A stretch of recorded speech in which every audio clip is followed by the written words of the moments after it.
Hello guys, আসসালামু আলাইকুম।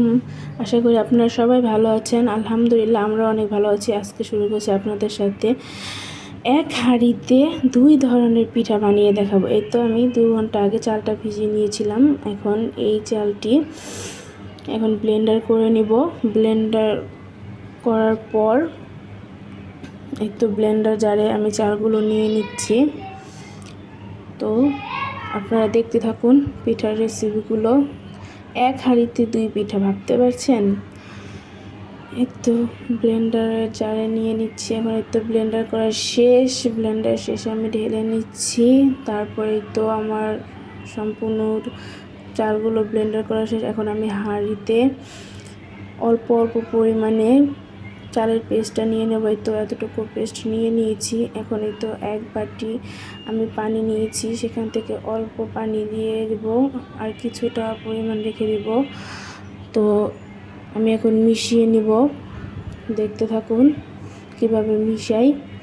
আর আমি যেভাবে পিঠেগুলো বানানোর জন্য যেভাবে এই পিঠে ডোগুলো তৈরি করছি, পেস্টগুলো তৈরি করছি, আপনারাও ঠিক সেভাবে করবেন। তো আশা করি ভালো রেজাল্ট পাবেন। আর আমি কিন্তু এই পিঠাটা এটা এখন বানাবো চিতই পিঠা। এই চিতই পিঠা কিন্তু আমি এই নিয়ে 2 বার বানাচ্ছি। তো দুবারই আলহামদুলিল্লাহ আমার অনেক অনেক ভালো রেজাল্ট পেয়েছি। এভাবে টিপসগুলো আমি মেনে করেছি, অনেক ভালো হয়েছিল আমার 2 বারের পিঠাগুলো। তো আপনারা দেখতে পারবেন এবারে পিঠাগুলো কীরকম হয়। তো যারা নতুন ব্যাচেলার ভাইয়ারা আছেন বা নতুন সংসারী আপুরা আছেন, তারা কিন্তু এভাবে আমার টিপসটি দেখে কিন্তু বানাতে পারেন। এই তো আমি ডোটা গুলানো শেষ। এখন এই তো দেখুন আমি বেশি পাতলাও করিনি, বেশি আমি ঘনও করিনি। এই তো আপনাদের দেখানোর আপনাদের সহজ দেখানোর জন্য আমি দেখিয়ে দিলাম। এই তো লবণ তখন প্রথম লবণ দিইনি, তার জন্য এখন লবণ দিয়ে দিলাম। পরিমাণ মতো লবণ দিয়ে দিবেন আর নিশ্চয়ই চেক করবেন যে লবণ হয়েছে কি না। তো আমি এখন একটু চেক করে নেব যে লবণ হয়েছে কি না। তারপরে যদি একটু লাগে আবার দিব। তো আপনারাও এই চিতই পিঠার মজাই হচ্ছে লবণ। এই তো আমি এখন চেক করে নিচ্ছি যে না, আর একটু পরিমাণ লবণ দরকার। তার জন্য এই তো লবণ দিয়ে দিচ্ছি। তো আর একটু লবণ দিয়ে দিলাম। এবার আবার একটু মিশিয়ে নেব। তো এই পিঠাটা বানানোর জন্য আগে থেকে কিন্তু চুলার মধ্যে প্যান বসিয়ে নিয়ে গরম করে নিতে হবে। তো আমি কিন্তু আগে থেকে চুলায় তো প্যান বসিয়ে নিয়ে গরম করে নিতে হবে। তো কেউ এটাকে পিঠার খোলা বলে, কেউ কড়াই বলে, কেউ প্যান বলে। তো আমরা খোলাই বলি। এই তো পিঠার খোলাটা আমি বসিয়ে দিয়েছি, ভালোভাবে ধুয়ে, কারণ সবসময় তো আর পিঠা বানানো হয় না, মাঝে মধ্যে হয়। তার জন্য ধুয়ে ভালোভাবে আমি এটারে বসিয়ে শুকিয়ে নিয়েছি, গরম করে নিলাম। তারপরে একটি ভালো পরিষ্কার কাপড় দিয়ে একটু হালকা তেল ভরিয়ে নেব। ভরানোর পর এই পিঠার খোলাটা তেল দিয়ে একটু হালকা মুছে নেব, যাতে এক্সট্রা যে কালিটা থাকে সেটা উঠে যাবে। এই তো দেখুন আপনাদের দেখাবো যে পরিষ্কার কাপড়টা কীরকম কালো হয়ে যাচ্ছে। দেখেছেন কীরকম কালো হচ্ছে। তো এই টিপসটা আপনারা নিশ্চয়ই ফলো করবেন, কারণ এভাবে মুছে না নিলে কি অনেক দিন যাবৎ খোলা পড়ে থাকে। পিঠার খোলা যখন আমরা পিঠা বানাতে যাই ধুয়ে নিই ঠিকই, কিন্তু যতই ভালোভাবে ধোন না কেন একটা কালো আবরণ থেকে যায়। সেটা পিঠা বানানোর সময় পিঠার গায়ে লেগে যায়। তো পিঠাগুলো দেখতে সুন্দর দেখা যায় না। তো এভাবে হালকা তেল দিয়ে তারপরে মুছে নেবেন। এই তো এখন আমি ভালোভাবে নেড়ে বিসমিল্লাহ বলে শুরু করে দিলাম পিঠা বানানো। তো এখন আমি পিঠার খোলার মধ্যে দিয়ে দিচ্ছি। আমি 2 চামচ করে দিচ্ছি। আপনারা যে যেরকম খান, ছোট বড় যেরকম খায় সেরকম দিতে পারেন পরিমাণ মতো।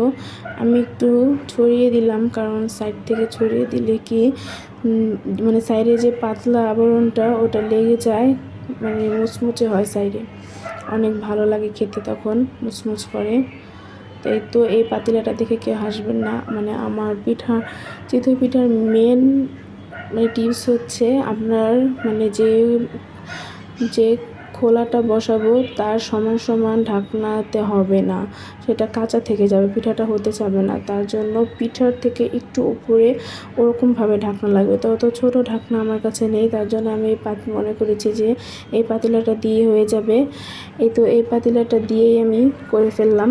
তো একটু দেখে নিচ্ছি পিঠাটা হয়েছে কিনা। দেখি হ্যাঁ, চারপাশে হয়েছে, মাঝে একটু কাঁচা আছে, আর একটু হবে। এই তো পিঠাটা আমার হয়ে গেছে, দেখুন কত সুন্দর হয়ে গেছে। এটা হয়ে গেলে কোনো যুদ্ধ করতে হবে না, হালকা একটু নিচে দিয়ে খোঁচা দিলেই উঠে যাবে। আমি হালকা একটু খালি খোঁচা দিয়েছি ছুরি দিয়ে, উঠে গেছে। দেখুন পিঠাটা কত সুন্দর হয়েছে, মাঝে ছেদে হয়েছে, কত সুন্দর হয়েছে। তো আপনাদের দেখানোর জন্য দেখিয়ে দিচ্ছি যে পিঠাটা কীরকম হয়েছে। আমি আবারও আরেকটি দেখিয়ে দিচ্ছি আপনাদের জন্য। এখন আরেকটি পিঠা দিয়ে দেব। তো আবার একটু মুছে নিচ্ছি, কারণ প্রথম পিঠা বানানোর পর নিচে যে ইয়াগুলো লেগে থাকে ওগুলো নিশ্চয়ই একটু মুছে নেবেন, পরিষ্কার করে নেবেন, তাহলে পিঠাগুলো ভালো হবে। আবারও আমি দিয়ে দিলাম। এখনও আমি 2 চামচ করে, অতবার আমি যতগুলো পিঠা বানাবো সবই আমি 2 চামচ করে বানিয়েছি। আপনারা চাইলে 2.5 চামচ 3 চামচ দিতে পারেন, তাতে পিঠাটা অনেক বড় হবে।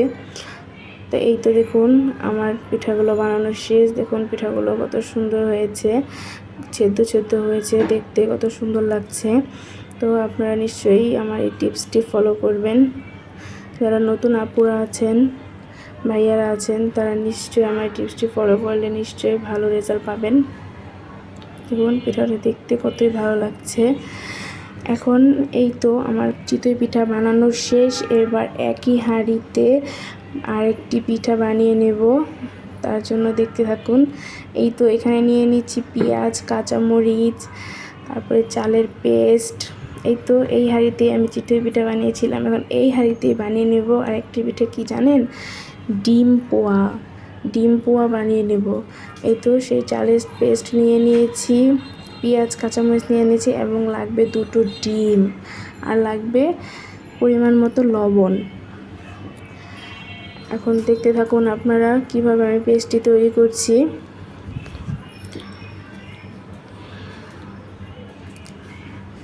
লবণ দিয়ে পেঁয়াজ কাঁচামরিচ ভালোভাবে ডলে মেখে নিব। পরিমাণ মতো লবণ দিবেন, আমার মনে হচ্ছিল আর একটু লবণ লাগবে, তার জন্য আমি আবার লবণ নিয়ে নিলাম। এখন ভালোভাবে ডলে মেখে নেব, যাতে পেঁয়াজ আর কাঁচামরিচটা একদম নরম হয়ে যায়। আর অবশ্যই আপনারা পেঁয়াজ আর কাঁচামরিচ একদম চিকন পাতলা করে কাটবেন, কারণ এটা আমরা পিঠা বানাবো, এই জন্য। ভালোভাবে মেখে নিচ্ছি। আর আমার হাতটা পেঁয়াজ কাটার সময় কেটে গিয়েছিল, তার জন্য তো ঝাড়াঝাড়ি করছি, হাতটা খুব জ্বালা পোড়া করছিল।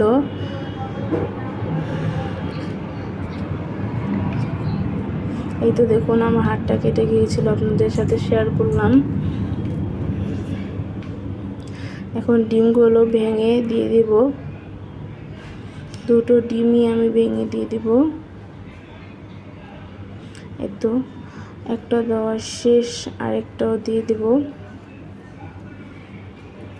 আসলে যে যত বেশি পিঠা বানাবেন সে তত বেশি ডিম দেবেন, কারণ আমি অল্প পিঠা বানাবো, অল্প পেস্ট নিয়েছি, তার জন্য আমি 2টো ডিমই আমার জন্য যথেষ্ট মনে হয়েছে। আপনাদের যদি চালের পেস্ট অনেক বেশি থাকে তাহলে ডিমের পরিমাণও বাড়িয়ে দিবেন। এখন ডিমের খোসা পড়ে গেছে এখানে, তার জন্য যুদ্ধ চলছে। যুদ্ধ করে ডিমের খোসাটি উঠিয়ে নিচ্ছি। অনেক যুদ্ধ করার পর ডিমের খোসাটি উঠিয়ে নিলাম। এখন মেখে নিচ্ছি ভালোভাবে। ডিম আর পেঁয়াজ কাঁচামরিচ লবণ ভালোভাবে মেখে রেখে দিবেন।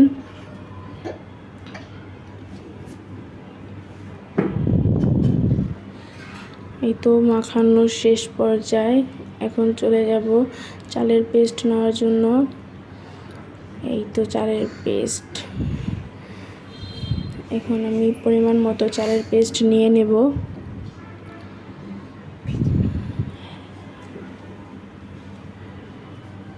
আপনাদের যতটুকু পরিমাণ দরকার ততটুকু পরিমাণ নিয়ে নেবেন, আর আমার যতটুকু পরিমাণ দরকার ততটুকু পরিমাণ নিয়ে নিচ্ছি।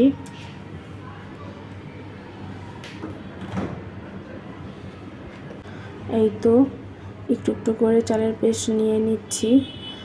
আপনাদের ভাইয়া বললো যে আর একটু নাও, বেশি পরিমাণ বানাও, কারণ বাচ্চারা মজা পেলে খেতে চাবে, তার জন্য আর একটু পেস্ট নিয়ে নিলাম। এখন ডিমের যে পেস্টটি বানিয়ে রেখেছিলাম সেটা এখন ঢেলে দিব এই চালের পেস্টের সাথে। তো ঢেলে দিলাম। আমি এখানে চামচটা রেখেছিলাম কারণ চামচ দিয়ে গোলাবো বলে, কিন্তু না, এই পেস্টটি তৈরি করব চামচ দিয়ে, কিন্তু আপনাদের ভাই বলছে চামচ দিয়ে অত ভালো হবে না, তুমি হাত দিয়ে এই পেস্টটি তৈরি করো। তার জন্য চামচটি উঠিয়ে নিলাম। এই তো চামচটি উঠে রেখে দিলাম। তারপর হাত দিয়ে দেখুন কিভাবে আমি নেড়ে নেড়ে, মানে দুপাশেই আমি ঘুরিয়ে ঘুরিয়ে নেড়ে আমি পেস্টটি তৈরি করছি। আর আমার কাছে মনে হয়েছিল যে আর পানি লাগবে না, এই দুটো ডিমেই হয়ে যাবে সব কিছু। তো আপনাদের যদি চালের পেস্ট পরিমাণ বেশি থাকে আর ডিমের পরিমাণ কম থাকে তাহলে আপনারা একটু পানি দিতে পারেন পরিমাণ মতো। তো তখন আপনারা নিজেরাই বুঝবেন যে কতটুকু পরিমাণ পানি লাগবে। এই তো আমি গুলিয়ে নিচ্ছি, আপনাদের দেখিয়ে দিচ্ছি যে কতটুকু পরিমাণ আমার, মানে আমি বেশি পাতলাও করিনি আর বেশি ঘনও করিনি। পারফেক্টভাবে গোলাতে হবে, নাহলে পিঠাগুলো ফুলবে না, পিঠাগুলো ভালো হবে না। আপনারা নিশ্চয়ই ট্রাই করবেন আমার এই টিপসটি ফলো করার জন্য। আপনাদের দেখানোর জন্য আমি চামচ দিয়ে উঠিয়ে দেখিয়ে দেব। তো এখন চামচ নিয়ে নিলাম। চামচ নেওয়ার পর আপনাদের দেখিয়ে দিচ্ছি যে কতটুকু পরিমাণ ঘনত্ব। এই তো মাঝামাঝি, বেশি পানি না লাগলেও একদমই দিবেন না। আমি কিন্তু এখানে কোনো পরিমাণ পানি দিইনি, শুধু দুটো ডিম দিয়েই চালের পেস্টটি তৈরি করে ফেলেছি। এই তো এখন চুলায় একটি কড়াই বসিয়ে নিলাম। কড়াই বসানোর পর এটা এই ডিম পোয়াটি ডুবো তেলে ভাজতে হবে, তার জন্য এখানে বেশি পরিমাণ তেল নিতে হবে। আমি এখানে বেশি পরিমাণ তেল দিয়ে দিলাম। কড়াইটি গরম হওয়ার জন্য অপেক্ষা করবেন। তারপর এই তো গরম হয়ে গেছে। অপেক্ষা করার পর আমি এখন এখানে 1 চামচ পরিমাণ পেস্ট দিয়ে দিব। এই তো 1 চামচ পরিমাণ দিয়ে দিলাম। এখন দেখতে থাকুন কিভাবে ফুলকো ফুলকো ডিম পোয়া হয়ে যায়। আর নিশ্চয়ই কমেন্টে জানাবেন যে আমার এই টিপসটি কেমন লেগেছে আপনাদের কাছে।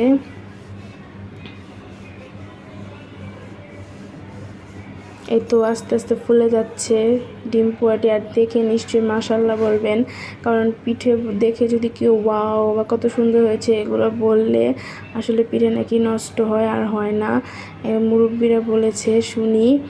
তো দাদি নানুরা বলতো তা শুনতাম। এই তো আপনারা প্লিজ মাশাআল্লাহ বলে যাবেন। আর এই তো আমার ডিম পোয়াটি খুব তাড়াতাড়ি হয়ে যাচ্ছে।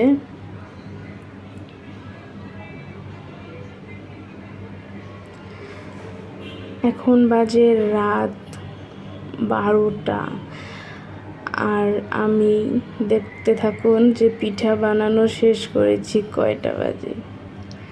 এখন বাজে মেবি 12টা কি 12:30 বাজে।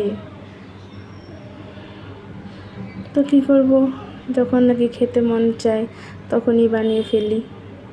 তো এখন রাত করে চিতই পিঠা আর ডিম পোয়া পিঠা খেতে মন চাইলো, তার জন্য বানিয়ে ফেললাম।